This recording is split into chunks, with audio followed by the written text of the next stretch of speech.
కాంగ్రెస్ ప్రభుత్వంపై BRS working president KTR విరుచుకుపడ్డారు. అంబేద్కర్ ను కాంగ్రెస్ పార్టీ అవమానించిందని మండిపడ్డారు. అంబేద్కర్ ను కాంగ్రెస్ నిర్బంధించిందని ధ్వజమెత్తారు. 125 అడుగుల అంబేద్కర్ విగ్రహాన్ని సీఎం రేవంత్ రెడ్డి నిర్లక్ష్యం చేయడం వెనుక కారణం ఏంటని ప్రశ్నించారు. విగ్రహాన్ని నిర్లక్ష్యం చేయడం వెనుక నీకున్న ఉద్దేశం ఏంది?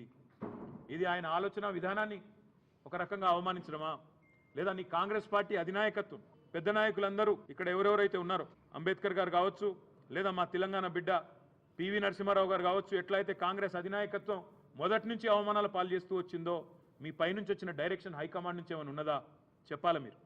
లేకపోతే ఆయన ఈ రకంగా అవమానించాల్సిన అవసరం ఏముంది ఆలోచన చేయాలి.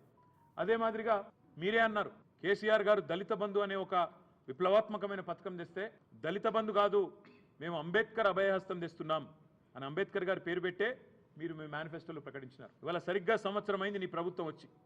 మరి సంవత్సరం తర్వాత అటు దళిత బంధు లేదు, ఇటు అంబేద్కర్ అభయహస్తము లేదు. దళిత బంధు డిమాండ్ చేస్తున్న దళిత సోదరుల మీద కేసులు మాత్రం దండిగా పెడుతున్నారు. ఇదేనా మీరు అంబేద్కర్ గారికి ఇచ్చే నివాళి? ఇదేనా దళితుల పట్ల మీ ప్రభుత్వానికి మీ పార్టీకి ఉన్న ప్రేమ అని నేను ముఖ్యమంత్రిని అడుగుతా ఉన్నాను. అదే మాదిరిగా కేసీఆర్ గారు కేవలం మాటలకు పరిమితం కాలేదు. డాక్టర్ బాబాసాహెబ్ విద్యతోనే వికాసం వస్తుంది, వికాసంతోనే విజ్ఞానం పెరిగి సమాజంలో సమానత్వం వస్తుంది అని నమ్మిన మహానుభావుడు. అందుకే వారి పేరు మీదే doctor Babasaheb Ambedkar overseas scholarship పేరిట వేలాది మంది విద్యార్థులను, 7,000 మంది పైచిలుకు విద్యార్థులను, తెలంగాణ బిడ్డలను, దళిత బహుజన వర్గాలకు